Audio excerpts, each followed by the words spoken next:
There's a very good movie about the founding of the McDonald's franchise.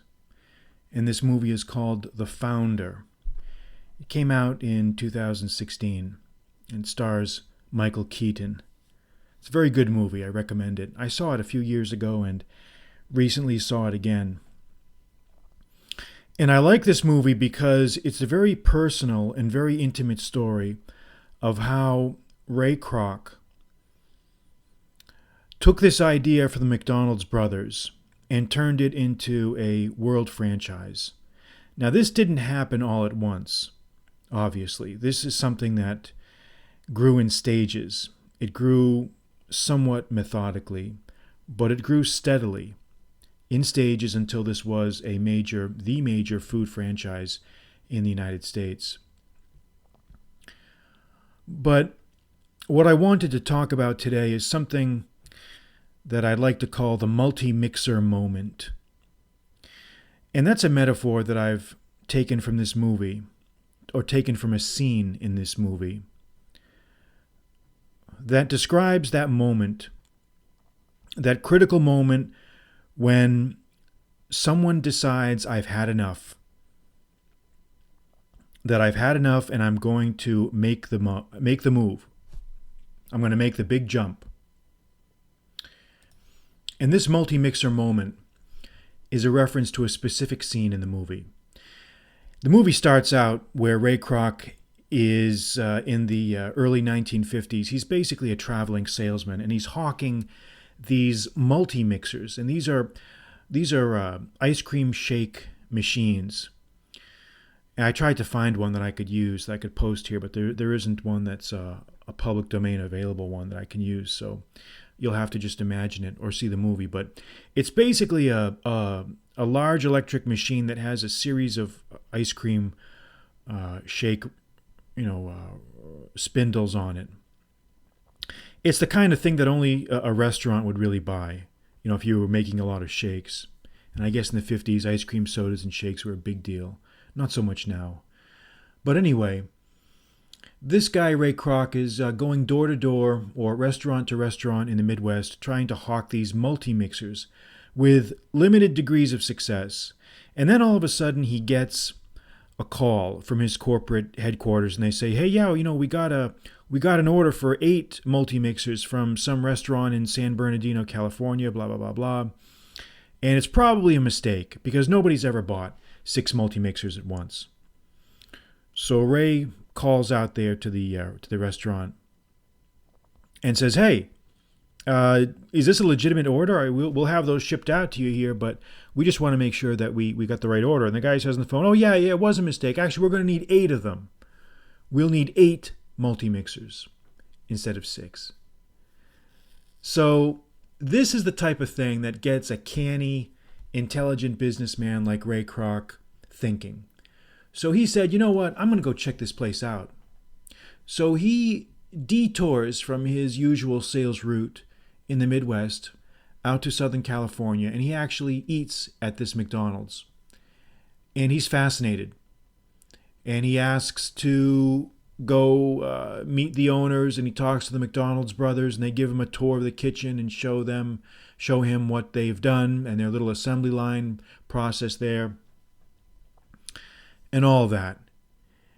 And this makes a big impression on Ray Kroc because you can just tell that this is the type of guy who's tried various different business ideas, none of which have really been successful.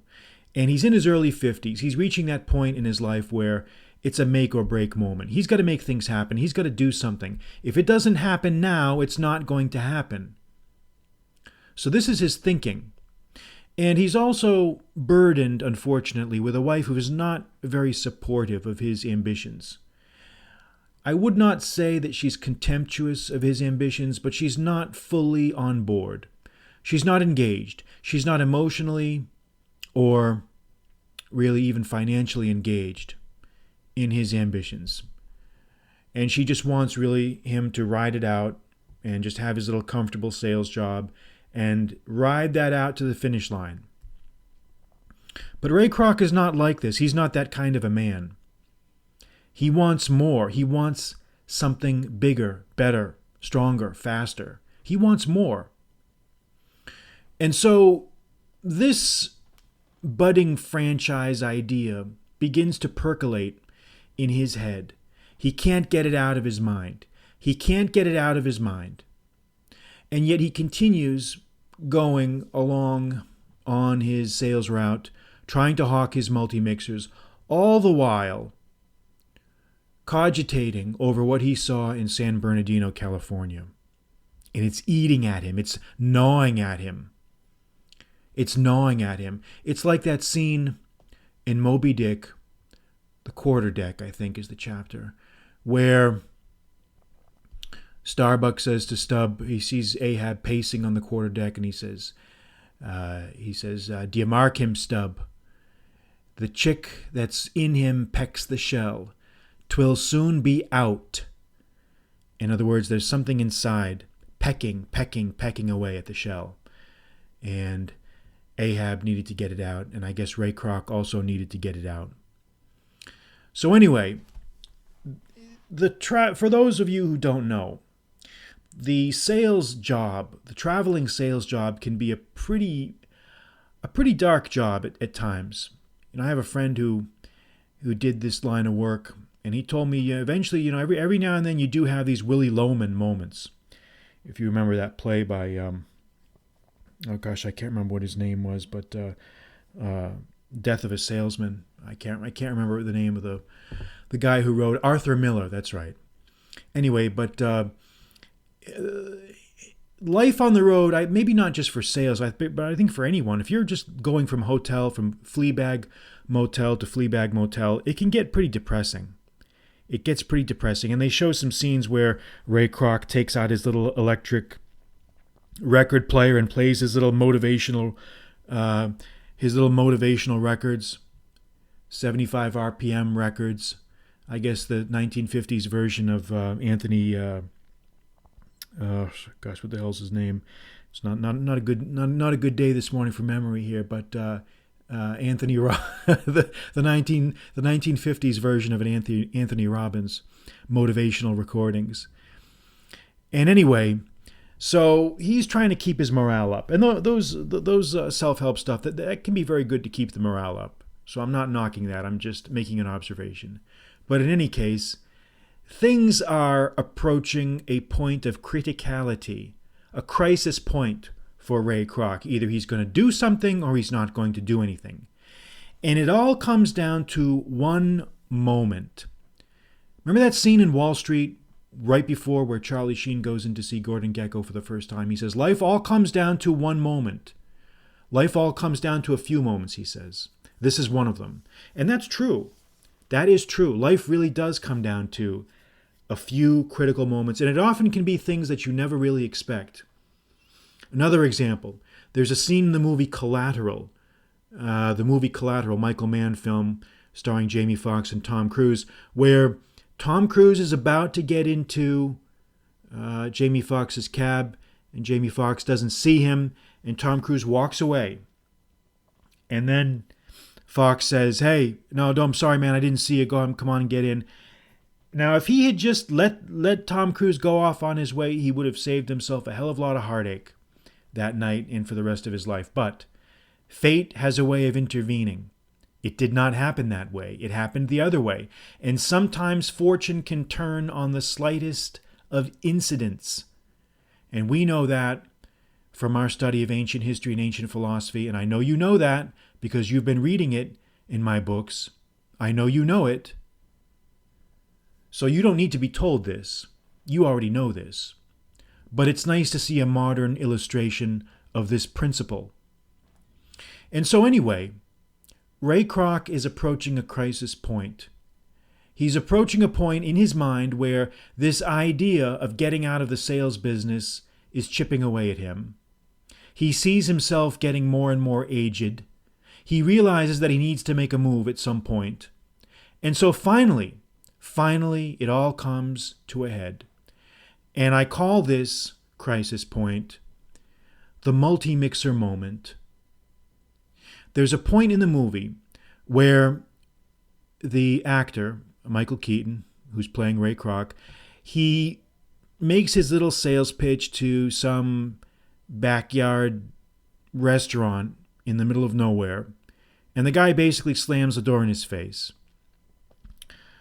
So Michael Keaton dejectedly humps this multimixer, this big, heavy, chrome-plated machine, this obsolete, chrome-plated machine, humps it back to his car, opens the trunk of his car, his 1950s car, dumps the multimixer in there, and then slams the door, slams the hood, slams the trunk shut. In Britain, I guess they would say slams the boot of the car shut, but in the United States, we say trunk.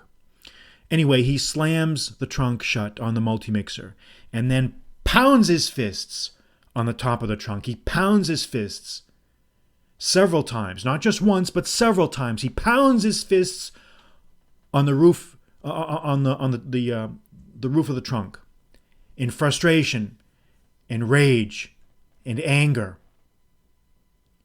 And that is his multimixer moment. He's made the decision. He's done. I'm done, is what that says. That little scene says, I am done. I'm out of here. Enough. I've had enough.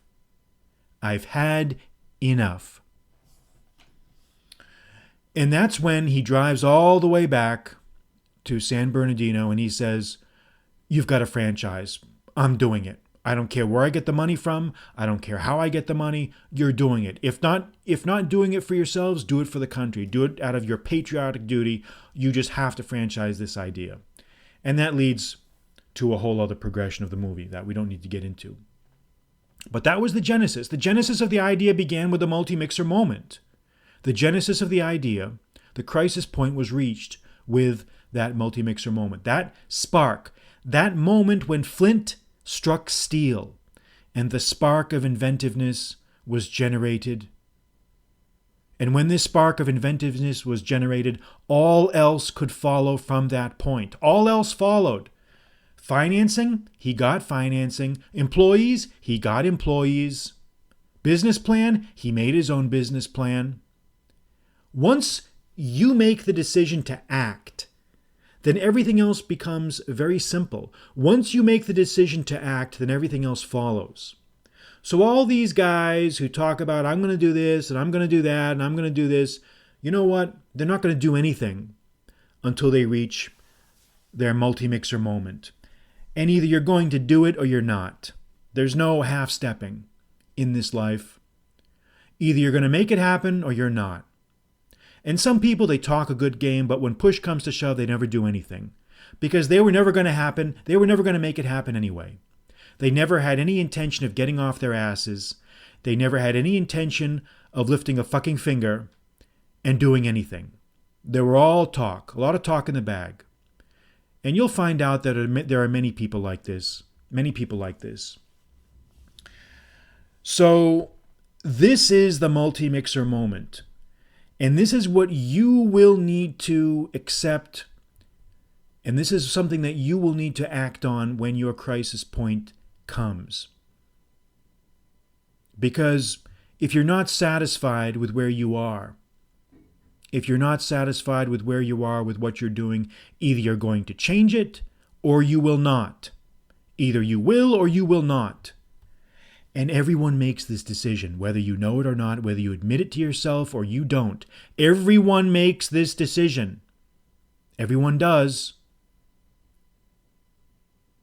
With those little actions every day, you make that decision. And so you're going to have to decide. Do you want to be a whiner and a complainer for the rest of your life?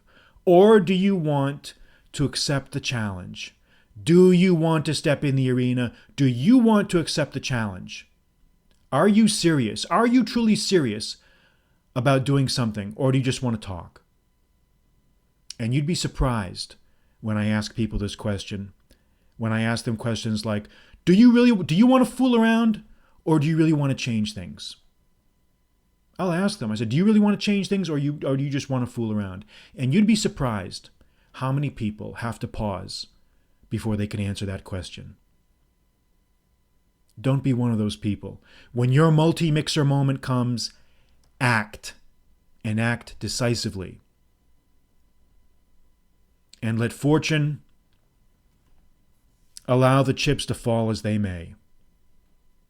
All right, that's enough. We'll talk soon.